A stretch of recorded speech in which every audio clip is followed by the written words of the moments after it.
Assalamualaikum warahmatullahi wabarakatuh. Bapak Ibu guru hebat sekalian yang ada di forum ini, selamat berjumpa kembali dan semoga semua dalam keadaan sehat walafiat. Hari ini kembali kita akan bertemu dalam sesi Guru Coach Indonesia Mas, karena pertemuan ini sudah masuk di pertemuan ketujuh Bapak Ibu sekalian. Semoga tugas-tugas yang telah diselesaikan bisa semua terlaksana dengan baik dan Bapak Ibu fokus untuk mengikuti pertemuan ini. Bapak Ibu guru hebat sekalian, dalam sesi kali ini saya berharap kita semua betul-betul menyaksikan materi yang akan saya sampaikan dan ada baiknya kita kembali membuka kursus Guru Coach Indonesia Mas dalam sesi pertemuan ketujuh ini dengan bersama-sama berdoa menurut kepercayaan kita masing-masing. Doa dimulai. Oke, selesai. Terima kasih Bapak Ibu sekalian. Ya, Bapak Ibu, untuk mengawali sesi kita, ada baiknya saya akan membagikan PowerPoint seperti biasa dan saya harapkan Bapak Ibu semua bisa menyimak dan tentunya dengan menyediakan catatan kecil untuk menulis, kemudian Bapak Ibu juga bisa menyediakan air minum, dan kami mengingatkan juga kepada Bapak Ibu sekalian bisa present atau mengangkat tangannya atau yang ingin bertanya. Jadi kegiatan kita ini sangat fleksibel. Ketika saya memaparkan materi, ada hal-hal yang tidak jelas, Bapak Ibu bisa mengangkat tangan ataupun bisa bertanya dan bisa mengetik di kolom chat. Apakah Bapak Ibu sudah siap? Baik. Ya, Bapak Ibu, saya juga perlu mengetahui apakah yang hadir di sini sudah menyelesaikan tugasnya. Kalau sudah, silakan ketik 1, yang belum silakan ketik 0. Wow, ya keren. Semua sudah selesai. Iya, oke, baik. Bapak Ibu, baik, saya akan mencoba eh, membagikan PowerPoint tentang pertemuan atau materi kita yang ketujuh ini.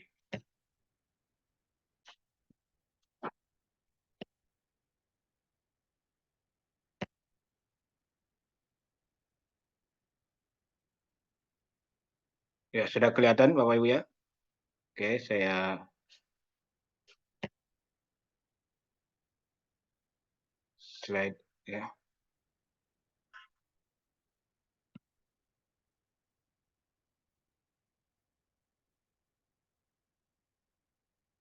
Bagaimana Bapak Ibu? Sudah kelihatan? Iya.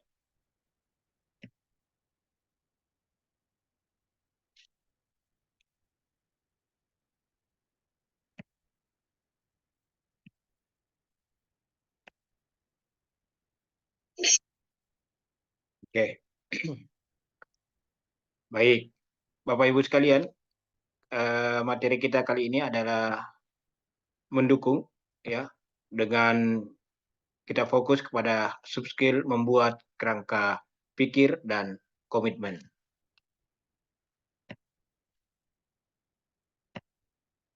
Ya, mendukung.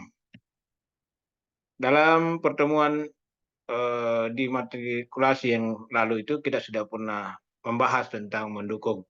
Karena mendukung itu adalah segala cara, gaya, dan upaya yang dilakukan oleh seorang coach untuk membantu klien atau coachee agar dia merasa aman, nyaman, mendapatkan perhatian, diterima, mendapat penghargaan, dan dianggap istimewa.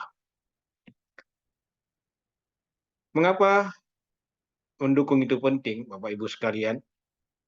Ya, karena mendukung ini bisa membuat klien akan terbuka. Kemudian apa yang disampaikan oleh klien atau coach kita itu akan otentik, ya, otentik.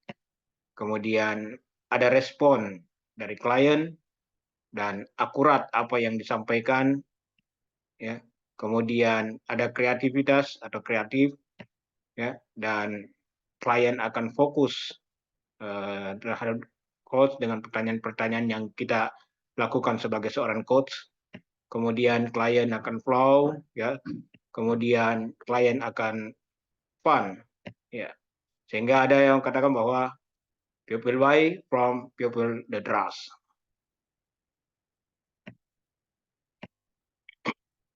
Ada 8 sub skill dalam mendukung. Yang pertama adalah membuat kerangka pikir. Seorang coach akan melakukan sub skill yang pertama, yaitu membuat kerangka pikir. Kemudian membuat komitmen tentang pelaksanaan sesi coaching itu, ya. Kemudian seorang coach akan menyamakan rule atau pikir, rasa, ucap, dan laku. Selanjutnya, seorang coach akan mengenali pola, ya, mengakui role klien atau pikir, rasa, ucap, laku klien atau coachee. Ya, selanjutnya akan melakukan validasi. Ya, kemudian seorang coach akan merayakan keberhasilan dan memfasilitasi klien, kemudian menyimpulkan tentang sesi coaching itu sendiri. Kemudian membangun kerangka pikir coaching atau kerangka kesadaran coaching.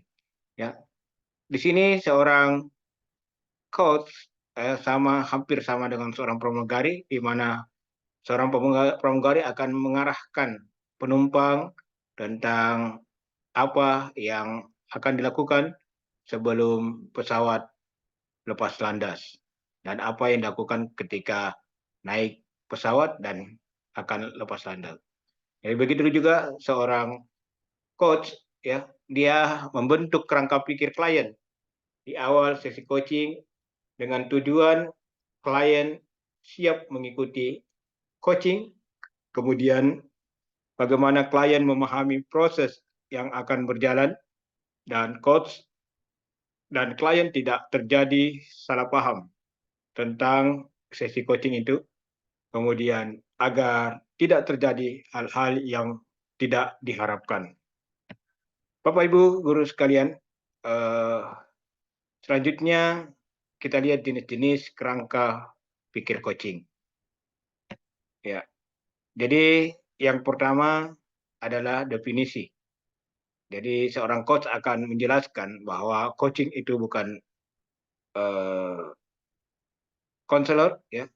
Coaching itu adalah bagaimana memfasilitasi klien untuk menemukan tujuan, langkah, dan sumber daya yang dia miliki. Kemudian yang kedua, jenis-jenis kerangka pikir yang kedua adalah waktu. Bagaimana seorang klien menyesuaikan waktu, seorang coach menyesuaikan waktu klien untuk melakukan suatu proses coaching. Kemudian yang ketiga adalah proses coaching itu sendiri. Dan yang keempat ada kesepakatan aturan main. Seorang coach akan memberikan kesepakatan kepada klien bahwa apa yang dibicarakan, alur dari pembicaraan akan tetap mengarah kepada klien yang disampaikan oleh klien. Kemudian testing pertanyaan, memberikan pertanyaan kepada klien apakah beliau bersedia untuk melakukan sesi coaching, dan testing kesiapan, bagaimana kesiapan klien untuk mengikuti sesi coaching itu sendiri. Kemudian sub skill selanjutnya adalah membuat komitmen. Dalam sesi coaching, coach akan menyampaikan dan menunjukkan perannya dan attitude-nya sebagai coach. Coach akan menyampaikan bahwa dia adalah seorang fasilitator. Ya, saya akan menjadi fasilitator, saya akan mendengarkan aktif apa yang klien sampaikan, kemudian coach akan menyampaikan bahwa saya akan mendukung apa yang klien lakukan, kemudian mengeksplor, ya. Kemudian coach akan peduli, hadir, dan penasaran dalam sesi coaching itu apa yang disampaikan oleh klien. Kemudian coach akan memberikan pemahaman tentang akan menjaga kerahasiaan sesi coaching ini dan memberikan pemahaman tentang keterbukaan, bagaimana klien bisa terbuka dalam menyampaikan apa yang ingin disampaikan. Dan terakhir adalah self-esteem, bagaimana seorang coach memuliakan apa yang disampaikan klien dalam hal ini pada sesi coaching itu sendiri. Nah, Bapak Ibu sekalian, inilah yang menjadi materi kita dalam pertemuan ketujuh ini, yakni bagaimana kita seorang coach mendukung dengan melakukan soft skill, membuat kerangka pikir, dan membuat komitmen. Bapak Ibu, sampai di sini ada yang ingin ditanyakan, silakan Bapak Ibu sekalian bisa diketik di kolom chat. Ya, tentang membuat kerangka pikir dan membuat komitmen. Jadi dalam melakukan sesi coach itu seorang coach akan melakukan pemahaman, memberikan pemahaman kepada klien bahwa sesi coaching ini adalah bagaimana memfasilitasi klien untuk mengarahkan ketujuannya dengan langkah dan sumber daya. Bapak Ibu sekalian, saya harapkan dengan materi ini yang kita telah rekam bisa Bapak Ibu lihat terus-menerus, mengulang terus-menerus sehingga Bapak Ibu mudah memahami apa isi daripada materi ini. Karena dengan mengulang terus, sedikit demi sedikit Bapak Ibu akan memahami bahwa ketika kita menjadi seorang coach, itu akan bisa memberikan pemahaman bahwa seorang coach akan membuat kerangka pikir dan membuat komitmen kepada klien. Saya kira inilah pertemuan kita di sesi 7 ini. Mudah-mudahan Bapak Ibu semua bisa terus fokus sehingga nanti tugas kami akan sampaikan di grup WA dan saya harapkan Bapak Ibu bisa mengerjakannya dan selalu menyimak setiap materi-materi yang telah kami sampaikan. Demikian, kembali kita tutup dengan sama-sama berdoa menurut keyakinan kita masing-masing. Doa dimulai. Selesai. Terima kasih Bapak Ibu guru hebat sekalian. Salam sehat buat semua. Assalamualaikum warahmatullahi wabarakatuh.